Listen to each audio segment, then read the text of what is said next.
ओम नमो ज्ञानेश्वरा करुणाकरा दयाळा तुमचा अनुग्रह लाभलो पावन झालो चराचरी मी कळपसरी काहीच निर्णय बोलतो वचने अति भाविका एका जनार्दनी तुमचा दास त्याची आस पूर्व मस्तक हे पाया मस्तक हे पाया मस्तक हे पाया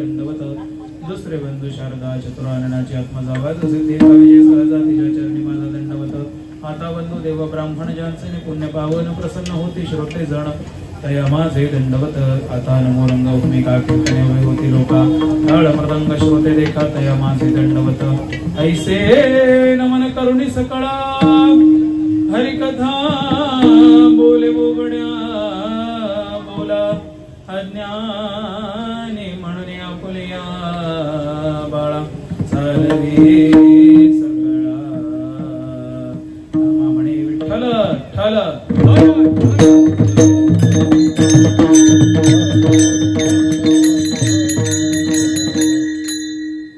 अनंत ब्रह्मांडे उदरी हरी हा बालकनंदा घरी नवल केवढे केवढे नकळी कान्हो बाचे कोडे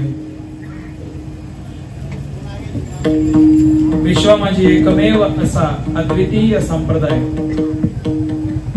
संप्रदायामध्ये ब्रह्म आणि परमात्मा किंवा जीव आणि ब्रह्म किंवा आत्मा आणि परमात्म्याचा मिलाप प्रत्यक्षरित्या घडवून प्रत्येकाला ठाई ठाई चराचरात भगवंताची जाणीव आणि दर्शन करून देऊन ब्रह्मज्ञानाचं बाळकडू देऊन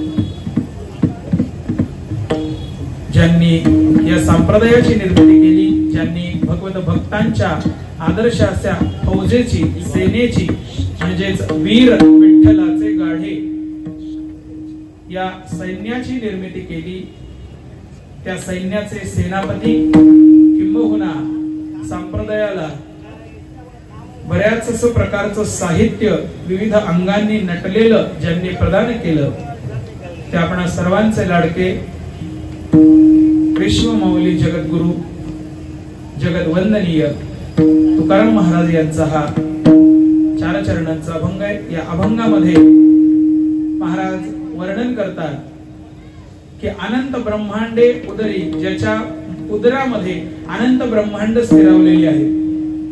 म्हणजे आपण ज्या शहरात राहतो ते शहर एका भागात येतं, तो भाग एका राज्यात येतो, ते राज्य एका देशात येतं, तो देश एका खंडात येतो, तो खंड एका ग्रहात येतो, तो ग्रह एका सूर्यमालेत येतो, ती सूर्यमाला एका आकाशगंगेमध्ये येते, ती आकाशगंगा अशी कृष्णविवरामध्ये येते, अशी अनेक कृष्णविवर मिळून एक ब्रह्मांड निर्माण होतं। अशी अनंत ब्रह्मांड ज्याच्या पोटात आहे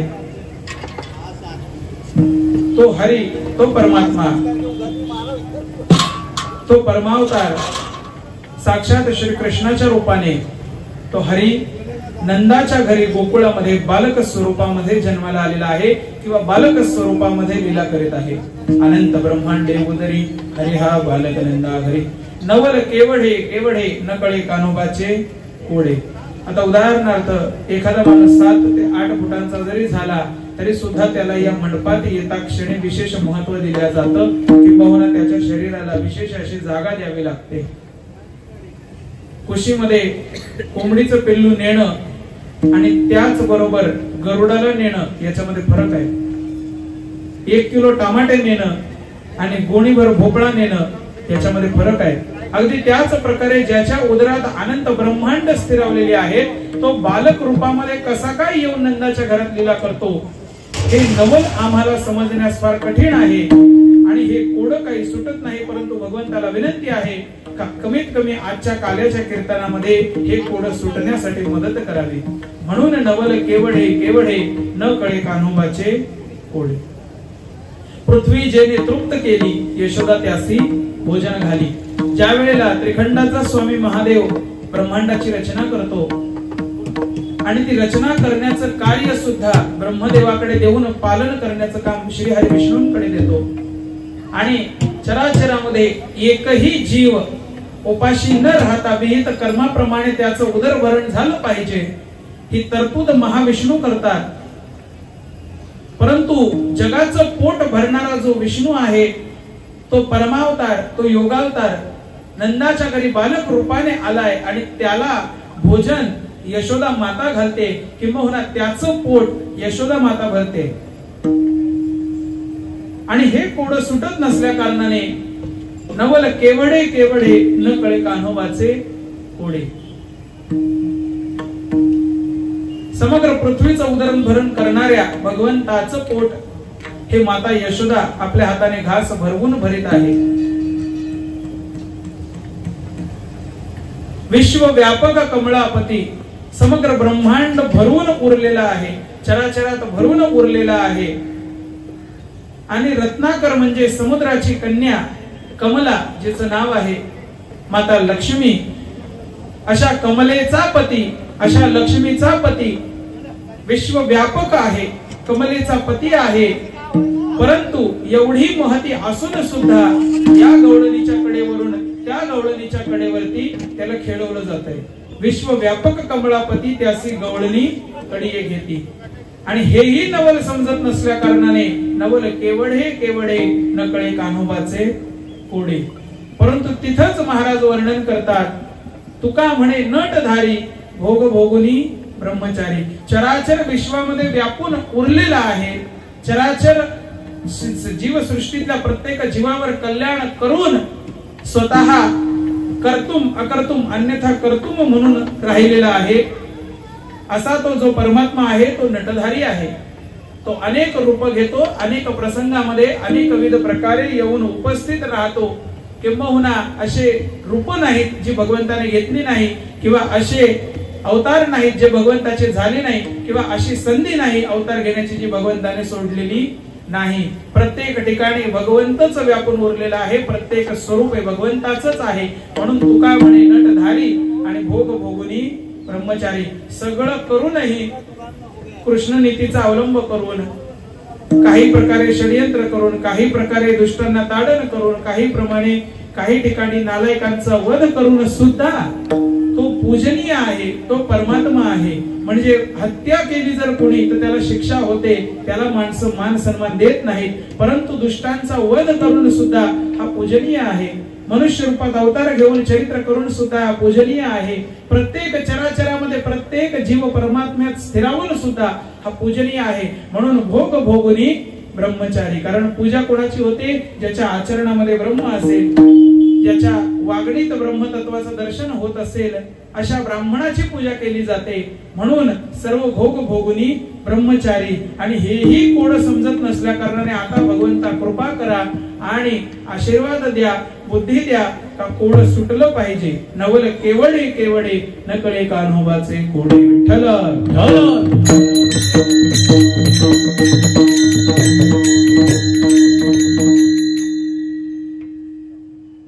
महाराज ज्या वेळेला वर्णन करायला घेतात का अनंत ब्रह्मांड ज्याच्या उदरात आहे त्याचा जन्म हा नंदाच्या घरी नंदवाड्यामध्ये गोकुळात बालक रूपाने झालेला आहे.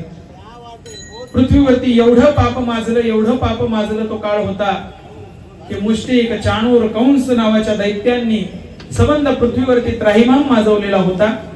आणि प्रत्येक जीव टाहो फोडून भगवंताला आळवणी करत होता, विनवणी करत होता की भगवंता आता हा त्रास आम्हाला सहन होत नाही, कृपया तुमचा कृपाशीर्वाद आमच्यावरती बरसू द्या, तुमची कृपा आमच्यावरती होऊ द्या. आणि आम्ही तुमची लेकरं असल्या कारणाने, आम्ही तुमची बालकं असल्या कारणाने, आम्ही तुम्हाला शरणागत येऊन तुमच्या चरणाशी नतमस्तक झाल्या कारणाने आमचं कल्याण करणं, आमचा जीव वाचवणं हे तुमचं परम कर्तव्य आहे. त्यामुळे तुमचं कर्तव्य बजावण्यासाठी लवकरात लवकर जन्म घ्या. बरं, विनवणी करणाऱ्यांमध्ये कोण होते? माणसं, सजीव, मनुष्य सर्व होते, पशु पक्षी जनावर सर्व होते. ऋषी मुनी साधू संत यात्री तीर्थकरू सर्वजण होते, आदिवासी तिथं उपस्थित होते, बरं स्वर्गातले देव आणि पाताळातल्या शक्ती सुद्धा तिथं भगवंताला विनंती करायला, म्हणजे त्रिखंडामधली अशी एकही शक्ती उरली नव्हती जी भगवंताला विनवणी करत होती, अवतार घ्या अवतार घ्या अवतार घ्या. राहिले ते फक्त दैत्य होते. त्यामुळे एक लक्षात ठेवा, जो भगवंतापासून जाणून बुजून वंचित राहतो तो दैत्य बुद्धीने जन्म घेतलेला असतो.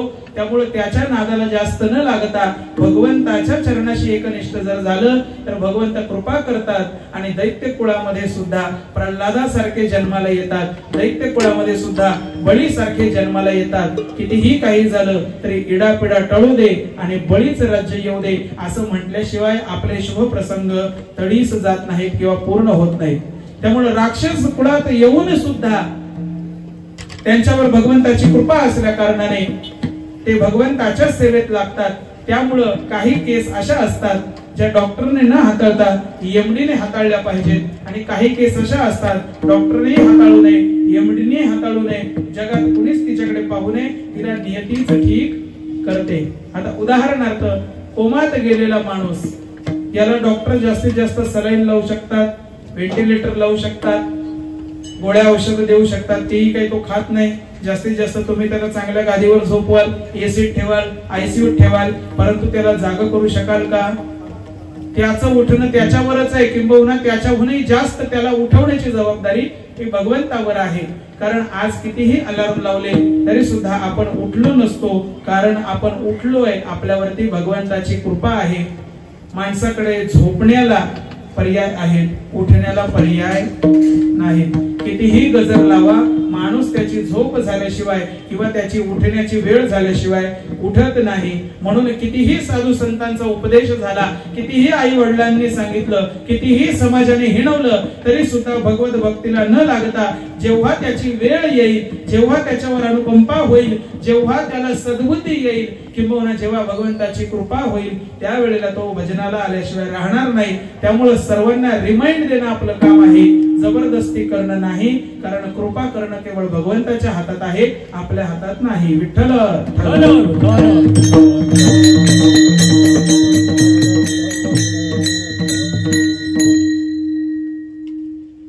सर्वांनी भगवंताला विनंती केली, अवतार घ्या अवतार घ्या अवतार घ्या.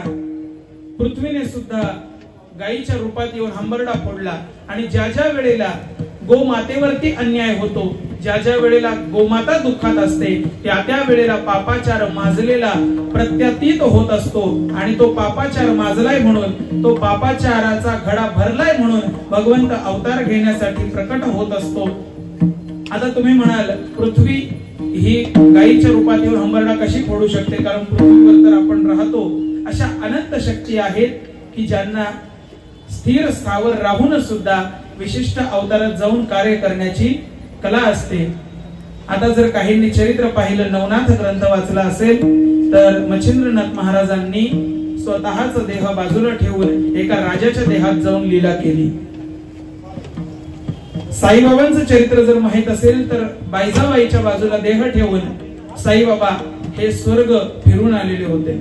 असे अनंत शक्ती आणि अनंत अवतार आहेत चराचरामध्ये जे स्वतःच कार्य चालू ठेवून सुद्धा दुसरीकडे जाऊन लीला करून येऊ शकतात.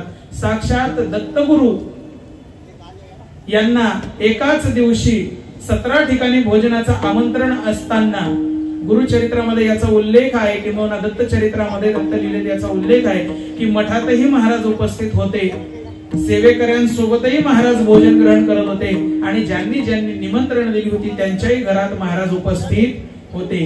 त्यामुळे मगाशी मी सांगितल्याप्रमाणे काल परवा की ज्याला सूक्ष्म कळतो तो सूक्ष्म झाल्याशिवाय राहत नाही. त्यामुळे सूक्ष्मता कळली पाहिजे आणि सूक्ष्म भगवंत आपल्यामध्ये उपस्थित असून त्याची लीला आपल्या करवी तो करवून घेतोय हे कळल्याशिवाय भगवंत आणि भगवंताची लीला कृपा होत नाही.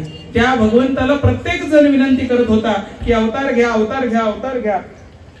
आणि फायनली तिकडे डिक्लेरेशन झालं की कशा पद्धतीने कार्यमंडळ स्थापन करायचं आहे. प्रत्येकाला आज्ञा देण्यात आली. ब्रह्मदेवाला त्याचा अवतार सांगण्यात आला, शक्तीला तिचा अवतार घेण्याला सांगण्यात आला. सर्व देव देवी ऋषी यक्ष किन्नर गंधर्व प्रत्येकाला आपापल्या पायरीप्रमाणे पात्रतेप्रमाणे अवतार घेण्यास सांगितला, कारण हा अवतार असा होता, या अवतारामध्ये सर्वांच्या तपश्चर्येचं फळ त्यांना द्यायचं होतं. आणि ते कशा पद्धतीने द्यायचं, मी कथेत सांगितल्याप्रमाणे आपल्यामध्ये प्रकट स्वरूपात जरी भेदभाव असला तरी सुद्धा सूक्ष्म रूपात आपल्यामध्ये भेदभाव नाही, कारण एकच आत्मा एकच परमात्मा आपल्या सर्वांच्या ठायी आहे. त्यामुळे त्यावेळेला जेव्हा वाटे केले गेले किंवा अवतार वाटून देण्यात आले, त्यावेळेला स्त्री पुरुष भेदभाव ठेवला नाही. कित्येक साधू ऋषी मुनी हे गवळणींच्या रूपामध्ये गोकुळात जन्माला आले, काही जण गाई वासर म्हणून जन्माला आले, काही जण झाडवेली म्हणून जन्माला आले, काही जणांना दगड धोंड्यांचा मातीचा जन्म मिळाला, ज्या मातीमध्ये भगवान श्रीकृष्णाने लीला केली. त्यामुळे भगवंताच्या अवतारामध्ये असा एक घटक नाही का जो सोडण्यासारखा आहे. म्हणून आज जर भगवंताच्या लीला भूमीवरती गेला तर तिथली माती ही संपूर्ण अंगाला चोळल्या जाते. जिथं भगवंताने स्नान केलं त्या नदीत स्नान केलं जातं. भगवंताने ज्या झाडवेलींची लीला केली त्या प्रत्येकाच्या सानिध्यात जाऊन आनंद आणि भगवंताची अनुकंपा मिळवली जाते. त्यामुळे जे भगवंताशी जोडलं गेलंय ते केव्हाही वंदनीयच असतं. त्यामुळे आपण स्वतःला भगवंताशी जोडून घ्या. साधी 10 रुपयाची माळ गळ्यात घातली, एखादा हरिपाठ पाठ असला आणि महिन्याच्या किंवा वर्षाच्या वारीला जायला लागला तर या एरियामध्ये सुद्धा त्या माऊलीला माऊली असं म्हटलं जातं. एक काळ होता टोपीवाल्यांना मामा म्हणायचे, आता माऊली म्हणतात, कारण मामा बनवायचे दिवस गेले. मामा काही कामाचे राहिले नाही. मामालाच मुली होत नाही तर भाच्याचं कुठं कल्याण व्हायचं. त्यामुळे लोक म्हणाले मामा बनवून तर भलं होणार नाही, माऊली बनवलं तर भगवंताची कृपा तरी होईल. म्हणून टोपीवाला दिसला की त्याला लोकल मध्ये सुद्धा माऊली म्हटलं जातं. भगवंताशी जोडला गेल्यानंतर माऊली म्हटलं जातं.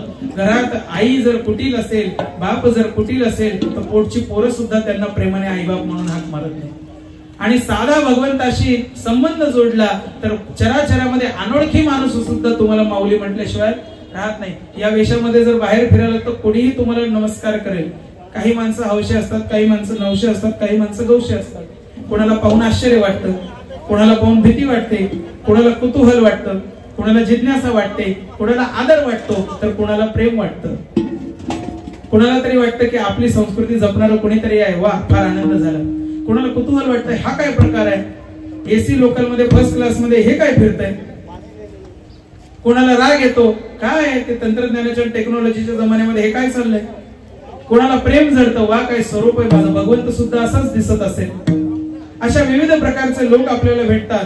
परंतु भगवंताच्या विषयी ज्या वेळेला विचारणा केली जाते त्यावेळेला सर्व स्वभावाचे सर्व प्रकारचे लोक एकत्रित येतात आणि भगवंताशी नतमस्तक होऊन अवताराच्या विनवण्या करू लागतात. भगवंताने अवतार घ्यायचं ठरवलं, कार्यमंडळ व्यापून दिलं, परंतु शेष कुठेही दिसत नसल्या कारणाने शेषाच्या भेटीला गेले. आणि ज्या वेळेला शेषाला भेटायला गेले त्यावेळेला शेष ध्यानस्थ होते. शेषाने ध्यान मोडलं.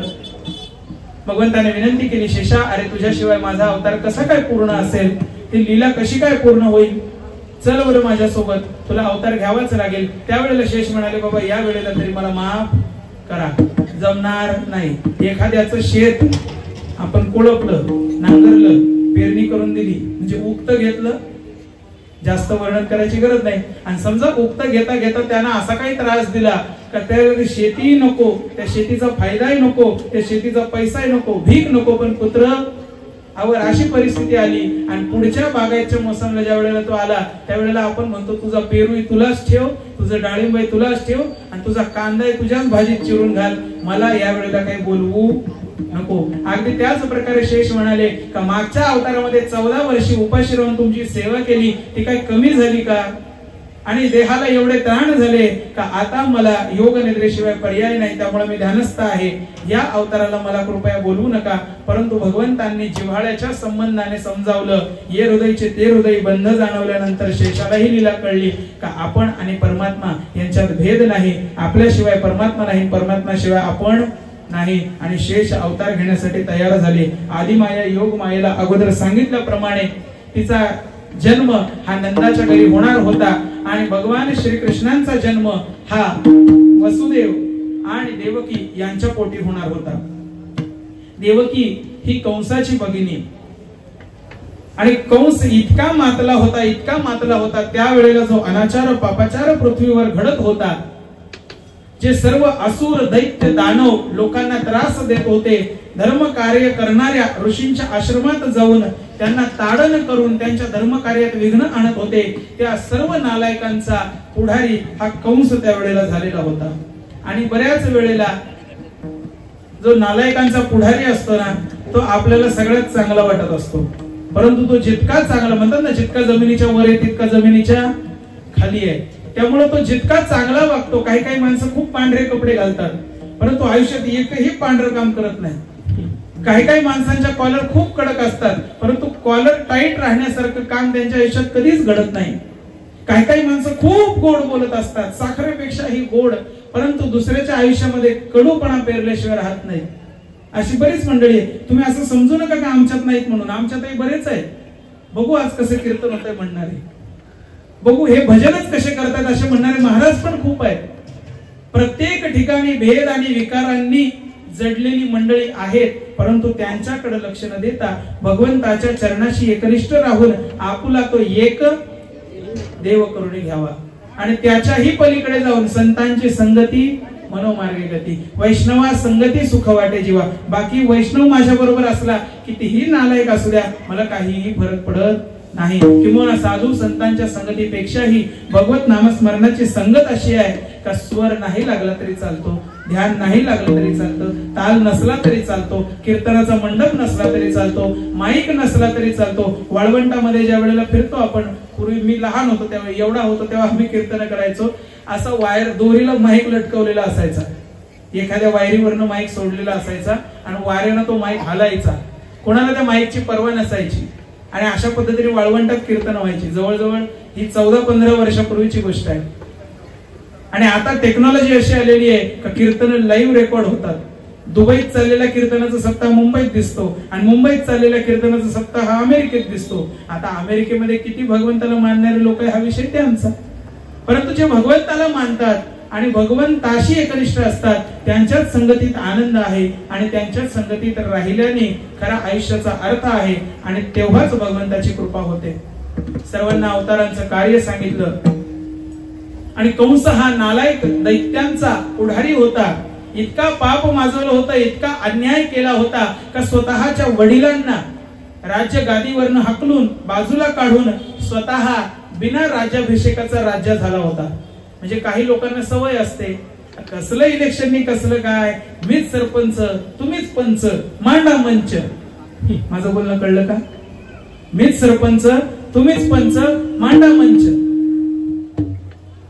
काही काही मंडळींना ज्या वेळेला व्यवस्था कळत नाही किंवा व्यवस्थेतून पुढे येता येत नाही, ते स्वतःच नवीन व्यवस्था निर्माण करतात आणि काय तो गोंधळ घालतात. अगदी त्याच प्रकारे कंसाने स्वतःच्या वडिलांना राज्यापासून बाजूला केलं, वंचित केलं आणि चांगलं चाललेलं राज्य स्वतःच्या हातात घेऊन सर्व दैत्य दानव मित्रांना एकत्रित आणून अन्याय अत्याचाराचं राज्य सुरू केलं. आणि त्याच कंसाची भगिनी देवकी, तिचा विवाह हा वसुदेवाशी ठरला आणि त्या लग्नाचा गजबजाट एवढा होता. आणि त्या आता उदाहरणार्थ एखादा समजा डॉन असेल, डॉनच्या बहिणीचं लग्न झालं तर त्या वरातीमध्ये नाचणारे शार्प शूटर असतात, चांगले गोळे बारूद बनवणारे असतात, चांगल्या बंदुका इम्पोर्ट करणारे असतात, चांगले बॉम्ब विकून आणून विकणारे असतात. म्हणजे डॉनच्या बहिणीच्या लग्नात काय क्वालिटीचं वराड असेल समजून घ्या. आता कंस त्यावेळेचा सगळ्यात मोठा डॉन, म्हणजे डॉनचाही डॉन, मास्टर माइंड, अंडरवर्ल्डचा राजा. त्याच्या बहिणीच्या लग्नामध्ये सर्व दैत्य, असुर, दानव, प्रत्येक नीच प्रकारचा व्यक्ती, तिथे चाललेलं दारू काम. तुम्ही कृष्णचरित्र वाचा, सभ्य शब्दांमध्ये तिथे चांगलं वर्णन केलेलं आहे वरातीचं. आणि त्या वरातीमध्ये सर्वात मागे रथावरती रथ हाकणारा कंस आणि त्या रथाच्या मागे वसुदेव आणि बसलेली देवकी, अशी ती वरात राजवाड्याच्या दिशेने निघाली. लग्न झालेलं होतं, आता राजवाड्यात जाऊन सुखाचा संसार करून बहिणीची पाठवणी करायची. राजवाड्याच्या जवळ येता क्षणी भगवंताचं एक काम आहे, ते नेहमी समजून घ्या. भगवंताची लीला अशी आहे, आपल्याला फक्त एवढंच माहिती, देवाच्या काठीत आवाज नसतो, परंतु नंबर आल्यावर खिडकी कशी बंद करायची हे देवालाच चांगल्या पद्धतीने कळत असतं. कितीही लाईन लावून, कितीही कष्ट करा, काही करा, VIP ने घुसा, तुम्ही गेल्यानंतरच दार कसं बंद करायचं हे त्याला बरोबर माहित असतं. संबंध 70-80 वर्षाचं आयुष्य कष्टात घालवलं, लोकांना त्रास दिले, लोकांच्या आयुष्यामध्ये मीठ कालवलं, संसार मोडले, उभ्या मांडवातली लग्न मोडली, कधी कोणाशी गोड बोलला नाही, काही नाही. अंगात ताकद होती तोपर्यंत तो परमात्मा काहीच बोलला नाही. आणि ज्या वेळेला त्याला एका जागी बसायची वेळ आली, का तर पैसा होता, पाणी होता, मदमस्त रानरेडा बसलेला होता खुर्चीवर, तिथंच त्याला अटॅक आला. पहिला मायनर अटॅक. भगवंत पहिल्यांदा ट्रेलर दाखवतो. तुम्ही असं समजू नका का ट्रेलर आणि पिक्चर आपण सुरू केला. ट्रेलर आणि पिक्चर देवानेच सुरू केलाय. अटॅक आला, श्वास घेईना, करावं काय, घाबरा झाला, अर्धे डोळे मिटले, डोळे पांढरे केले, घरचे धावत आले. कसा का असे ना, शेवटी माणूस होता म्हणून मनुष्य धर्माप्रमाणे प्रत्येकाने त्याला हॉस्पिटलमध्ये घेऊन गेले. हॉस्पिटलमध्ये गेल्यानंतर डॉक्टरने सांगितलं कोलेस्ट्रॉल वाढलेला आहे. कोलेस्ट्रॉल म्हणजे रक्त घट्ट आणि पातळ असणे. तुम्हाला एक सांगतो, माणसाचे जेवढे आजार आहेत ते आजार नसून त्या मर्यादा आहेत. रक्तदाब, ब्लड प्रेशर म्हणजे काय, मर्यादा. जास्तही नसावी, कमीही नसावी. साखर म्हणजे काय, मर्यादा. शुगर, मधुमेह, जास्तही नसावा, कमीही नसावा. कोलेस्ट्रॉल म्हणजे काय, रक्त घट्टही नसावं, पातळही नसावं. ऍसिडिटी, पित्त म्हणजे काय, पित्त जास्तही नसावं, पित्त कमीही नसावं. वात म्हणजे काय, वात जास्तही येऊ नये आणि वात कमीही असू नये. दोन्ही प्रकारामध्ये प्रत्येक मर्यादेमध्ये पुढे जा अथवा मागे राहा, त्रास झाल्याशिवाय राहत नाही. त्यामुळे कथेत सांगितल्याप्रमाणे माणसाने मर्यादेच्या बॉर्डरवरच राहावं. अन्यथा आपुला तो एक देव करुणी घ्यावा. कितीही संकटाची परिस्थिती असली त्या देवाला आळवल्यावर तो कृपा केल्याशिवाय राहत नाही. बरोबर राजवाड्याच्या अंतरावर काही रथ येऊन उभा राहिला आणि आकाशवाणी झाली, अरे दुष्ट कंसा, तुला लाज वाटली पाहिजे. एवढा अन्याय अत्याचार पृथ्वीवरती केलास, एवढं करून पोट भरलं नाही, तुझ्या पापाचा घडा भरलेला आहे. इतकं पाप तू केलेला आहेस का तुला मारायला तुझ्याच बहिणीच्या पोटी 8वा मुलगा जन्माला येईल आणि तो तुझा वध केल्याशिवाय राहणार नाही. आणि असं म्हणून आकाशवाणी गडप झाली. तिथल्या ठिकाणी कंसाला एवढा राग आला का कोणतीही मर्यादा न जुमानता स्त्रीला त्यावेळेला देवी मानलं जायचं. आजही हिंदीमध्ये जर बघाल तर महिलेला देवी म्हणून बोललं जातं. आपण माता म्हणून बोलतो, माऊली नमस्कार वगैरे. परंतु मातेचा आणि हा भेद, आपली भगिनी आहे, तिचं लग्न आहे, ती रथावर आहे, तिचा पती बाजूला आहे, लोक बघतायत, सर्व मर्यादा बाजूला ठेवून किंवा मर्यादा झुगारून देवकीच्या वेणीला हात घातला आणि ओढत ओढत रथाच्या खाली आणली. त्याच वेळेला वसुदेवाने कंसाचे चरण धरले, विनवणी करू लागला. परंतु कंस म्हणाला, हिचा 8वा पुत्र मला मारणार आहे ना, मी हिलाच ठेवत नाही. म्हणजे स्वतःच्या स्वार्थासाठी स्वतःचं मरण चुकवावं म्हणून माणूस कोणत्या थराला जाऊ शकतो, तर स्वतःच्या बहिणीची हत्या सुद्धा तिच्या लग्नाच्या दिवशी करायला माणूस उभा राहू शकतो. ह्या मर्यादा आहेत, ह्या लेवल आहेत भगवंताने दाखवलेल्या, का माणूस किती नालायकपणा करू शकतो हा पाहून घ्या. याच्यापेक्षा नालायक काय आयुष्यात जन्माला येणार नाही. म्हणून भगवंताने त्यांचा वध केला. आजकालच्या नालायकांचा वध करायची गरज नाही, त्यांची लेवल कमी आहे. परंतु कलियुग जे आहे ते इतकं मर्यादेला जाऊन टच होणार आहे का कलियुगाचा सुद्धा लवकरात लवकर लोप होऊ शकतो. 4,32,000 वर्ष आयुष्यमान जरी कलियुगाचं असलं तरी भविष्य मालिका असं सांगते का पाप जर वाढलं तर 5 ते 6,000 वर्षांमध्ये सुद्धा कलियुगाचा अंत होऊ शकतो. म्हणजे माणसाने एक गोष्ट लक्षात ठेवावी, दूध उकळायला ठेवलं तर त्याच्यावर नजर ठेवावी लागते. कारण कोणत्याही क्षणी ते उतू गेल्याशिवाय राहत नाही. आणि एकदा का ते उतू गेलं, उतलं, मातलं का ते काहीच कामाचं राहत नाही. प्रगती विकासाच्या मार्गावरती एवढे भयंकर प्रकार केले का काही काळाने ती प्रगती आणि ते तंत्रज्ञान सुद्धा आपल्याला वाचवू शकणार नाही. त्यामुळे मर्यादेच्या आत राहिलं पाहिजे. आणि हिचा 8वा पुत्र मला मारणार म्हणून मी हिलाच ठेवत नाही अशी घोषणा त्यावेळेला केली आणि तिला मारणार. स्वतःच्या भगिनीला देवकीला कंस मारणार. तेवढ्यात वसुदेवाने कंसाचे पाय धरले, विनवणी केली का हे कंसा, नुकतंच लग्न झालेलं आहे आणि लग्नाच्या दिवशी नवरदेव असतो आणि पत्नी ही लक्ष्मी स्वरूपामध्ये असते. आपण म्हणतो ना लक्ष्मी नारायणाचा जोड आहे. त्यामुळे कमीत कमी आजच्या दिवस तरी बक्ष दे, मी तुला वचन देतो, आम्हाला जेवढी पुत्र होतील तेवढी मी तुझ्या स्वाधीन करेल, परंतु माझ्या पत्नीच्या जीवावर कोणत्याही प्रकारची गदा आणू नको. कंसाने त्या ठिकाणी दोघांना तात्काळ अंगावरचे दागिने वगैरे वस्त्र उतरवून त्यांना बेडीबंद करण्यात आलं. त्यांच्या हातामध्ये साखळदंड बांधले आणि त्यांना कारागृहामध्ये रवाना केलं. विचार करा ते किती मोठं दुःख असेल. लग्नाच्या दिवशी तुमच्या अंगावरचा साजू शृंगार उतरवून तुमच्या हातात बेड्या घालून तुम्हाला कारागृहात टाकण्यात आलंय, परंतु ते दुःख न बाळगता पुढे भगवंत आपल्या पोटी येणार आहे याचा आनंद सगळ्यात मोठा असला पाहिजे. त्यामुळे आज तुमचा दिवस दुःखात आहे, आज तुम्हाला कष्ट आहे, त्याची चिंता करू नका, त्याच्याबद्दल जास्त विचार करू नका. उद्या भगवंत तुमच्यावर कृपा केल्याशिवाय राहणार नाही. आंबा खाल्ल्यानंतर कोय केवढी असते? 4-5 इंचाची, बरोबर, तळहात भरून पण नसते. परंतु तीच कोय जमिनीत गेल्यानंतर तिच्यावर प्रक्रिया झाल्यानंतर काही काळ काही मर्यादा तिला दिल्यानंतर तीच कोय आपल्याला वृक्ष रूपामध्ये येऊन किती गोड आंब्याचा आणि अमृताच्या चवीचं आस्वाद देते, बरोबर आहे की नाही? त्यामुळे तिच्या स्वरूपावर जाऊ नका, तिच्या अवस्थेवर जाऊ नका. तुमच्या स्वरूपावर, तुमच्या अवस्थेवर न जाता काही काळ तुमच्या आयुष्याला द्या, काही मर्यादा तुमच्या आयुष्याला लावा आणि थोडा वेळ का होईना सिंचन करा आयुष्याचं. आयुष्यामध्ये मधुवन फुलल्याशिवाय राहणार नाही. आणि एकदा का मधुवन फुललं का तिथं भगवंत येऊन लीला केल्याशिवाय राहत नाही. एकदा का तुमचं आयुष्य संपन्न झालं तिथं येऊन भगवंत लीला करतो आणि तुमच्यावरती कृपा करतो. कारागृहामध्ये वसुदेव आणि देवकीच्या पोटी 6 पुत्र जन्माला आले. साहीच्या साही कंसाने जन्माला येता क्षणी जे दरबान होते ते सांगायचे देवकीला पुत्र झालाय. कंस धावत यायचा, हातातनं बाळ काढून घ्यायचा, बाळाचे पाय हातात धरायचा, गरगरा फिरवायचा आणि एक शिळा ठेवलेली होती त्या शिळेवरती आपटून त्या बालकाचा वध करायचा. 6 बालका अशी अनुक्रमे देवकीची कंसाने मारली.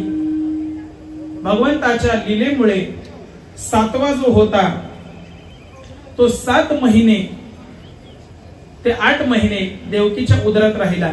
आणि ज्या वेळेला 7व्याचे डोहाळे तिला लागले त्यावेळेला डोहाळ्यामध्ये देवकी मोठमोठ्याने गर्जना करू लागली का मी नांगर हातात घेईन, मुष्टिकाला मारीन, मी फाळ हातात घेईन, मी चाणूराला मारीन, मी पहार हातात घेईन, सर्व दैत्यांचा संहार करीन. कुणालाही कळत नव्हतं की देवकी काय म्हणते. अगम्य अशा तेजाने देवकी झळाळत होती.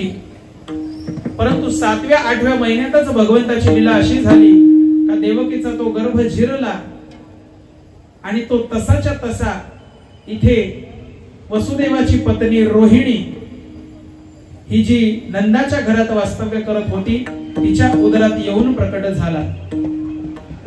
आज तंत्रज्ञान कितीही मोठं झालं तरी 7व्या, 8व्या, 9व्या महिन्यात काय या पोटातलं बाळ त्या पोटात ट्रान्सफर करता येत नाही. जन्माला आल्यानंतर त्याला काही सांगा, कुणी त्याची आई हे मान्य करते, परंतु या पोटातून त्या पोटात बाळ नेणं जगात कोणाच्याही बापाला शक्य नाही. ते जगाच्या बापालाच शक्य, एवढं लक्षात ठेवा. माझं बोलणं कळलं का?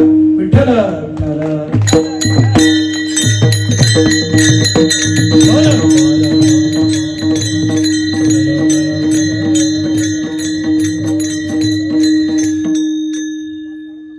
एवढी टेक्नॉलॉजी देवानं ऑलरेडी डेव्हलप केली होती का सोन्याचं हिऱ्या मोत्याचं पुष्पक विमान आकाशात उडत होतं, बिना स्टेरिंग, बिना गिअर, बिना कशाचं काही.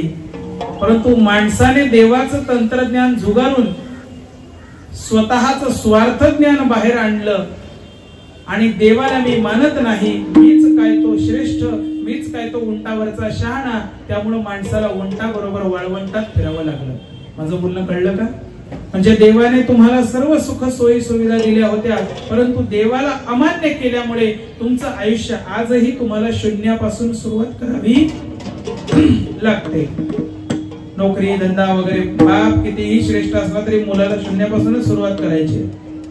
परंतु भगवंताच्या काळामध्ये शून्यापासून सुरुवात करावी लागत नव्हती, कारण तो काळ भगवंताचा होता. प्रत्येकाने भगवंताला मान्य केलेलं होतं. भगवंताला जुगार न देता त्याच्या चरणी नतमस्तक होऊन त्याचं स्वामित्व मान्य केलेलं होतं. त्यामुळे भगवंत मानला पाहिजे. आपणच भगवाने म्हटलं का बाबा हे तूच कर असं देव म्हणतो आणि आपल्याच्याने काही होत नाही. त्यामुळे जन्मी आला हेला, पाणी वाहून मेला. आणि असे कैक हेले जन्माला आले, कैक हेले गेले, परंतु त्यातल्या त्यात आम्ही वैकुंठवासी आलो याची कारणासी. बोलिले जे ऋषी साच भावे वर्ताया, ऋषींनी सांगितलंय आम्ही तेच करणार, बाकी आम्ही काही करणार नाही. गायनाचे उडे आपुलिया छंदे, मनाचे आनंदे आवडीने, परंतु तेही कुठे तरणा भाग्यवंत नटे हरी कीर्तने. म्हणजे जरी वडवडिलांची मिरासी आहे, जरी भगवंताची कृपा आहे, वैष्णवां संगती सुख आहे, आपल्या मनाच्या आनंदाने आवडेल तिथे नाचतोय, तिथे गातोय, मनाचे छंद जोपासतोय, परंतु हे सर्व करूनही त्याला जोड जर कशाची असेल तर कीर्तनाची आहे. नाचू कीर्तनाचे रंगी ज्ञानदीप राहू जगी. अशी भगवंताची लीला एवढी अगम्य आहे का तुम्ही भगवंताला ज्या वेळेला समर्पित होता त्यावेळेला परिपूर्ण झाल्याशिवाय राहत नाही. आणि भगवंत जुगारला तर जे अपूर्ण आहात ते अपूर्णच वर गेल्याशिवाय राहत नाही. समजा एखादं फळ झाडावर सडलं, कोणी त्याच्याकडे पाहतंय का? नाही. बरं ते झाडावरनं पडलं किंवा कोणीतरी काढून खाली फेकलं, कोणाला त्याची किंमत आहे का? नाही. बरं ते तसंच कुजलं आणि ह्या जगाचा निरोप घेऊन गेलं, कुणाला काही घम आणि पस्तावा आहे का? नाही. बरोबर का नाही? कारण ते अपूर्ण होतं, त्याचा काही उपयोग होता का? त्यामुळे ज्याचा या जगाला, ज्याचा या सत्तेला, ज्याचा या प्रक्रियेला, सिस्टमला उपयोग नाही त्याच्याकडे कुणीही लक्ष देत नाही. आणि असे दुर्लक्षित किती आईसे गेले कोट्यानो कोटी, काय रडावे एकासाठी. गाडगे महाराजांनी सांगितलं स्वतःच्या मुलाची मृत्यू वार्ता ज्या वेळेला कीर्तनात कळते त्यावेळेला गाडगे महाराजांच्या मुखाने वक्तव्य का?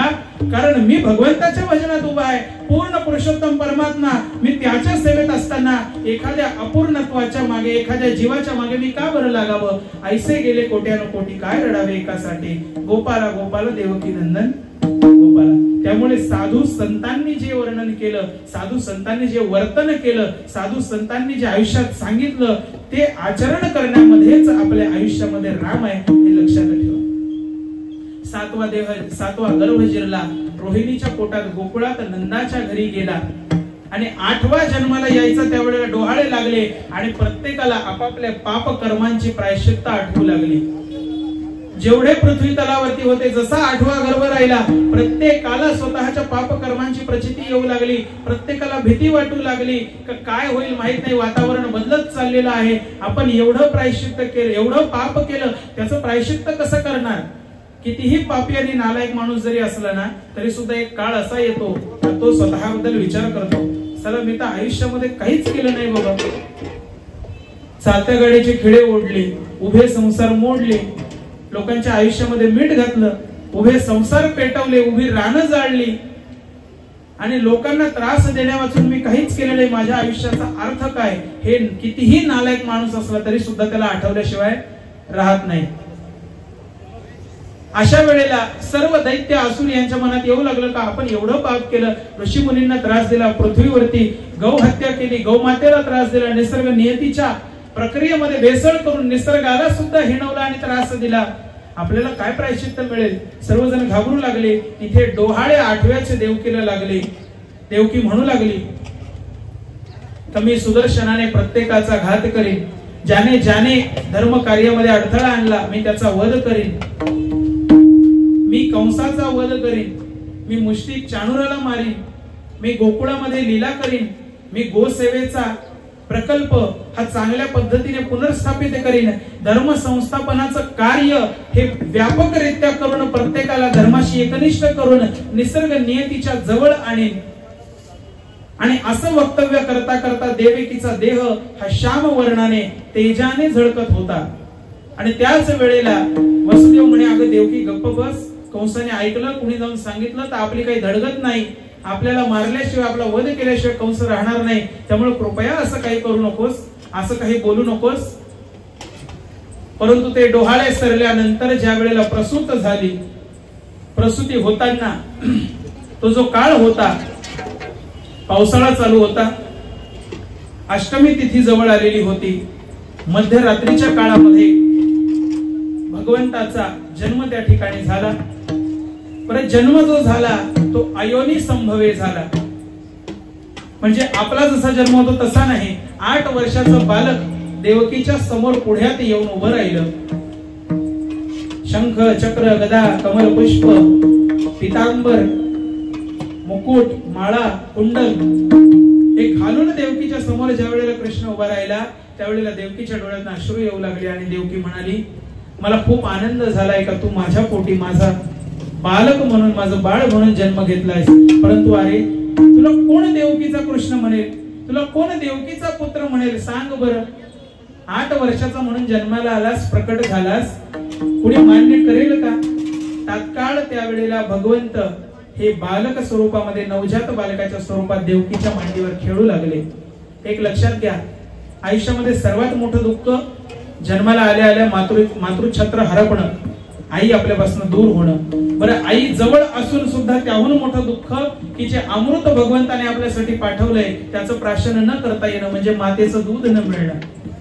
आणि हे सर्वात मोठं अतीव दुःख भगवंताला प्राप्त झालं. जन्माला आल्या आल्या मातेपासून दूर व्हावं लागलं आणि जोपर्यंत गोकुळात लीला करून पुन्हा मथुरेत येत नाही तोपर्यंत देवकीला पान्हा फुटलेला नव्हता आणि देवकीने भगवंताला दूध पाजलेलं नव्हतं. माझं बोलणं कळलं का तुम्हाला.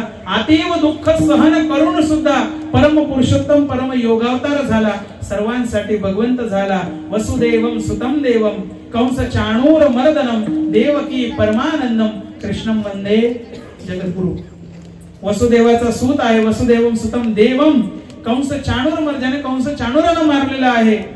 जो देवकीला परमानंद प्रदान करतोय तो कृष्ण जगद्गुरु, त्याच्या चरणी आम्ही नतमस्तक आहोत.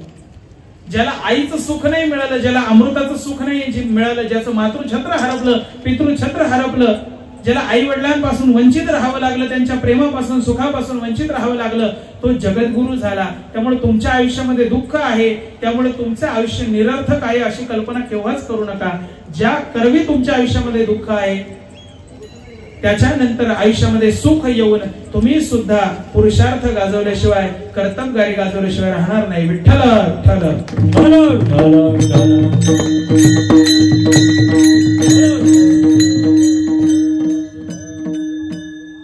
त्या परमात्म्याची लीला की तो भगवंत परमात्म्याने आकाशवाणीद्वारे वसुदेव देवकीला सूचित केलं की इथून लवकरात लवकर मला हलवा. त्यावेळेला देवकी म्हणत होती का माझ्या बाळाला लपवा, कंस येईल त्याला मारेल. परंतु या कोणत्याही गोष्टीकडे लक्ष न देता दोघही सरते शेवटी त्या बालकाचं मुख पाहून आनंदाने त्याला लाड करत होते. तितक्यात आकाशवाणी झाली आणि या बालकाला गोकुळात न्यावं. आणि त्या आकाशवाणीनंतर भगवंत स्वतः म्हणाले की मला मी स्वतः अवतार घेतलेला आहे, या अवताराचं कार्य करायचं आहे, ते कार्य सुलभ व्हावं म्हणून इथून मला लवकर हलवा आणि गोकुळामध्ये नंदाच्या घरी नेऊन ठेवा. नंदाच्या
माया उपजली तेथे ठेवी मज आणि येथे. जिथं माया उपजली आहे तिथं मला नेऊन ठेवा आणि तिला इकडे घेऊन या. ही सूचना आकाशवाणीने आणि भगवंताने सुद्धा वसुदेवाला दिली. आता न्यायचं कसं म्हणून आजूबाजूला पाहिलं, एक तुटकीशी टोपली पडलेली होती, त्यात गोलपाटा अंथरली, बारदाना अंथरली, त्याच्यावरती आपलं वस्त्र टाकलं, त्याच्यात भगवंताला ठेवलं. परंतु जायचं कसं, कड्या कुलपांच्या आत बंद आहोत, साखळ दंडांनी जखडलेलो आहोत. भगवंताला वर टोपलीत उचलता क्षणी हाताची बंधनं गळाली, कड्या कुलप तुटली. भगवंताच्या मायेने सर्व द्वारपाळ, सर्व सैनिक, सर्व मथुरा त्यावेळेला योग निद्रेमध्ये किंबहुना समाधी अवस्थेमध्ये किंवा घोर निद्रेमध्ये जाऊन झोपली. आणि भगवान श्रीकृष्ण परमात्म्याला घेऊन वाड्याच्या बाहेर आले. मथुरेच्या पलीकडे येऊन यमुनेच्या तीरावर उभे राहिले. आता यमुनेला महापूर आलेला होता. धडाधड धो धो धो धो धो धो पाऊस कोसळत होता. आता पलीकडे जायचं कसं? परंतु काही का असेना माझ्यावरती जबाबदारी आहे असं म्हणून वसुदेवाने त्या पुरामध्ये प्रवेश केला. त्या पुराचं पाणी एवढं होतं का वसुदेवाला चालणं कठीण होतं, तरी सुद्धा आपल्यावर फार मोठी जबाबदारी आहे याची जाणीव वसुदेवाला होती आणि ते पुढे मार्गक्रमण करत होते. चालता चालता पाणी वर वर वर येऊ लागलं. नाका तोंडापर्यंत येऊन बुडण्याची परिस्थिती आली. परंतु वसुदेव काही हार मानेना. भगवंताला वाटलं आता हे जर बुडालं तर मी सुद्धा बुडल्याशिवाय राहणार नाही. काय आहे तो प्रकार बघावा म्हणून भगवंताने नीट जाणलं तर यमुनेला भगवंताचं दर्शन घ्यायचं होतं. कारण तुकाराम महाराजांनी सांगून ठेवले, आयशा लाभा जो चुकला तुका म्हणे वाया. त्यामुळे हा लाभ भगवंत साक्षात माझ्या जवळ आलाय तर याचं दर्शन जर मी घेतलं नाही तर माझं आयुष्य काहीच कामाचं नाही. त्यामुळे यमुना वर दर्शनाला धावत होती आणि वसुदेव भगवंताला गोकुळात नेण्यासाठी धावत होते. दोघांचाही मेळ बसेना. कारण दोन्ही बाजू समान स्पीडने आल्या तर ऍक्सिडेंट झाल्याशिवाय राहत नाही. त्यामुळे अपघात होऊ नये म्हणून भगवंताने आपला पाय टोपलीच्या बाहेर काढला. यमुनेचं पाणी पायाला लागलं. यमुनेने दर्शन घेतलं आणि विभक्त असा मार्ग काढून दिला, मोकळ्या प्रकारचा. आणि चालत चालत वसुदेव ती भगवंताची लीला पाहत आनंद घेत गोकुळाकडे आले. गोकुळात आल्यानंतर जर पाहिलं तर यशोदा ही बेशुद्ध पडलेली होती आणि तिच्या बाजूला आदिमाया छोट्या कन्येच्या स्वरूपामध्ये लीला करत होती. नंद महाराजांना पूर्वीच कल्पना असल्या कारणाने त्यांनी वसुदेवाचं स्वागत केलं.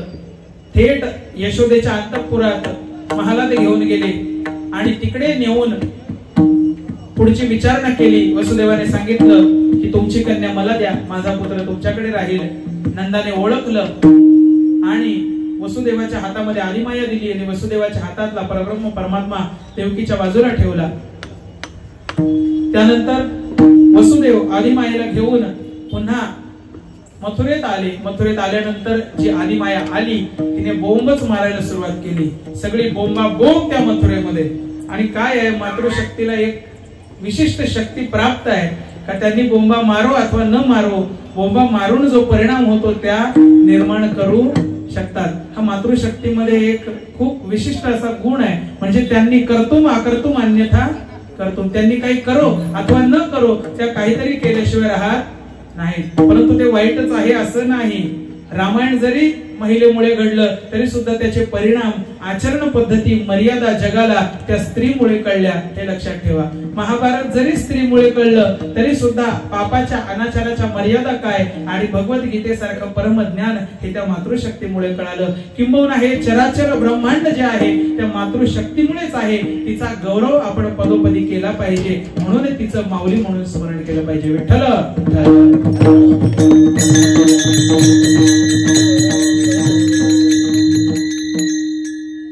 दुसऱ्या दिवशी दिवस उजाडला. इकडे मथुरेमधल्या अर्ध्या रात्री आदिमाईने येऊन बोंबाबोंब केली. सर्व द्वारपाळ जागे झाले. सर्व कड्या कुलप पूर्ववत झाली. साखळदंड पूर्ववत झाले. कंसाला बातमी दिली गेली का देवकीला 8वी कन्या झालेली आहे. कंसाला कळे ना की काय करावं. कारण नारदांनी तिकडे जाऊन सांगितलं होतं का ज्या वेळेला कंसाला कळलं 8वा मारणार आहे, तो म्हणाला 8वा मारणार आहे, 7 कशाला मारू.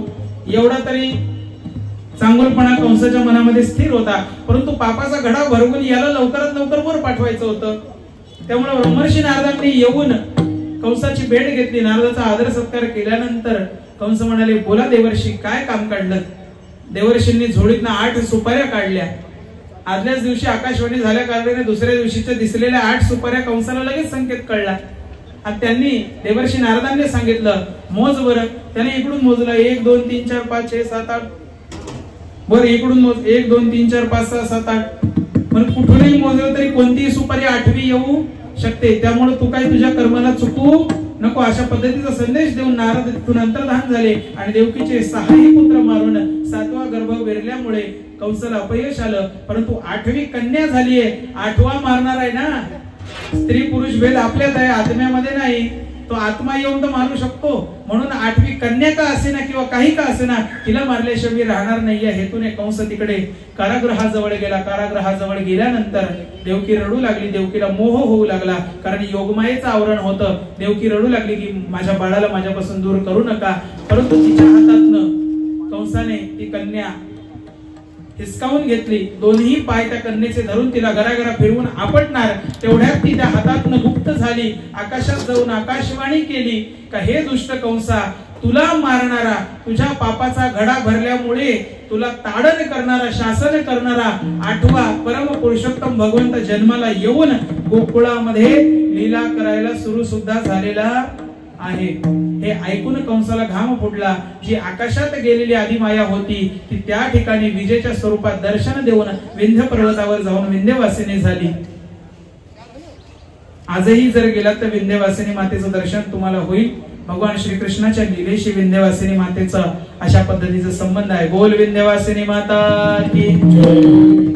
इकडे दुसऱ्या दिवशी दिवस उजाडला. त्याच रात्री कंसाने सर्व सैन्याला सांगण्यात आलं, सूचना देण्यात आली, घोषणा करण्यात आली का आजच्या रात्री जी बालक जन्माला आली सर्वांना मारून टाका आणि विशेष करून गोकुळात जे असतील त्या सर्वांना मारा. परंतु नंद हा राजा असल्या कारणाने नंदाच्या वाड्यापर्यंत ते सैन्य पोहोचू शकलं नाही. ते दुसऱ्या दिवशी दिवस उजाडला.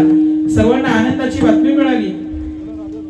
आणि तुम्हाला एक सांगतो, मागे मी तुम्हाला सांगितलं होतं की प्रभू श्री रामचंद्रांच्या काळामध्ये 10,000 वर्षाचं आयुष्यमान होतं. भगवान श्री कृष्णांच्या काळामध्ये 1000 वर्षाचं आयुष्यमान होतं आणि आपल्या मनुष्य जन्मामध्ये कलियुगामध्ये 100 वर्षाचं आयुष्यमान आहे. त्यामुळे ज्या वेळेला देवकीच्या पोटी कन्या आली होती यशोदेच्या पोटी कन्या आली होती त्यावेळेला यशोदेचं वय हे ज्ञानी मंडळी सांगतात, संत मंडळी सांगतात, कुठेतरी संदर्भ लागतो, लोककथांमधून कळतं की 83 ते 84 वर्ष वय हे यशोदेचं होतं. आणि मुळातच चरित्रामध्ये असा उल्लेख आहे का नंद आणि यशोदेला पुत्र संतान होत नव्हतं.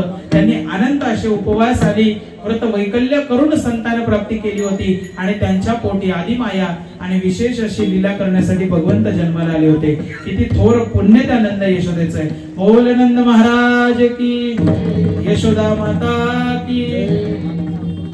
प्रत्येकाला कळलं की नंद आणि यशोदेला पुत्र संतान प्राप्ती झालेली आहे. प्रत्येकाला आनंद झाला. अनंत दिवसाची तपश्चर्या फळाला आली नंद आणि यशोदेची. प्रत्येक जण आहेर घेऊन, प्रत्येक जण प्रसाद घेऊन, प्रत्येक जण काही ना काही कारणाने, काही ना काही निमित्ताने नंदाच्या वाड्याकडे निघाले. नंदाच्या वाड्याकडे निघताना गवळणींना विशेष महत्व होतं. त्यामुळे प्रत्येक गवळणी एकीमागे एक पुढे धावत धावत नंदाच्या वाड्याकडे निघाल्या. काय असतं, वेळेला केळणी उपवासाला सीताफळ. त्यामुळे वेळेला जे गरजेचं आहे ती गरज जिच्याकडे आहे ती कशी का असेना ती जरा जास्त धांदरटपणा करत असते. एखादी म्हातारी बाई जर आली तिला माहित असतं की अशा कार्याला सुंठवडा लागतो. सुंठवडा काही जास्त बनत नाही, एवढासा बनवला तरी सगळ्या लोकांना पुरून उरतो. परंतु तिने आणलेला सुंठवडा एक बाजूला आणि आणलेले 56 भोग जिने आणले ती एका बाजूला. 56 भोग किती का असेना, किती का महागाचे असेना, किती साजो शृंगार का असेना, किती का मोठी सेवा असेना, ही वाटीभर सुंठवड्यावाली तिला सुद्धा कोपरखळ्या मारत असते. आणि हे वर्णन ज्या वेळेला साधू संत करतात त्यावेळेला महाराज म्हणतात, गवळण सांगे गवळणीला, गवळण सांगे गवळणीला, पुत्र झाला यशोदेला, पुत्र झाला यशोदेला,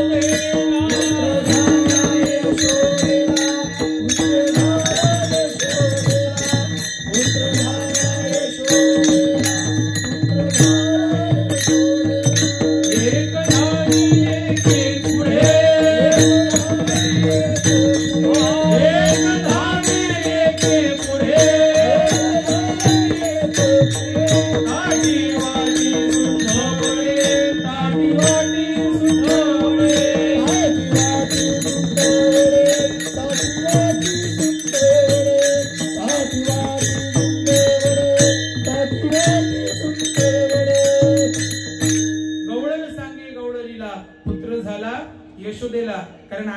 क्षणच तो होतो. एवढा वर्षाची तपश्चर्या फळाला आली, एवढी वाट पाहिली आणि भगवंत जन्माला आला.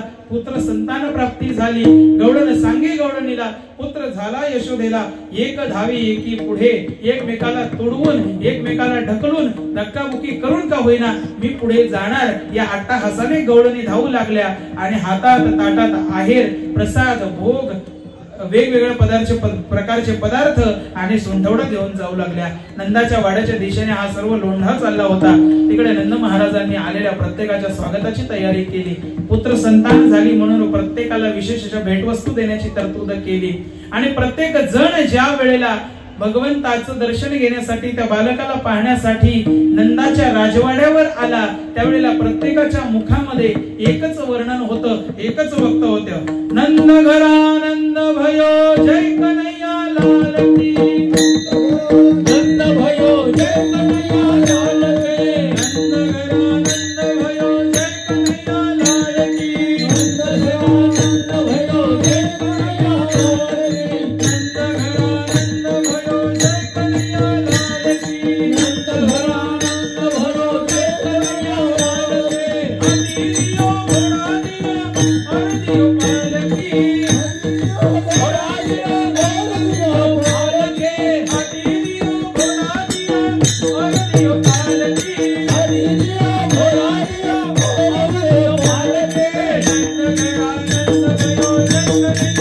पालकी.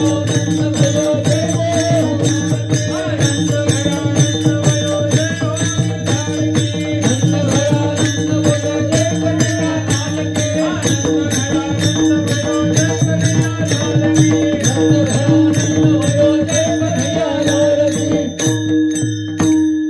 राजाचा मुलगा असल्या कारणानं आहेरही काही कमी नव्हते किंवा काही असे बारीक सारीक नव्हते.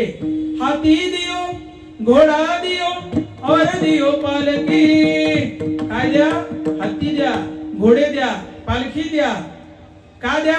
नंद घरानंद भयो जय कन्हैया लाल की.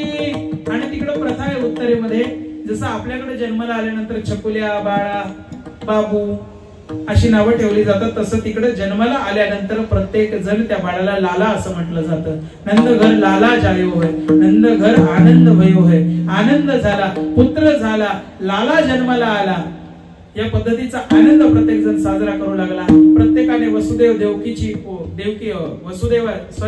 नंद आणि यशोदेची ओटी भरली. नंदाला आहेर दिले.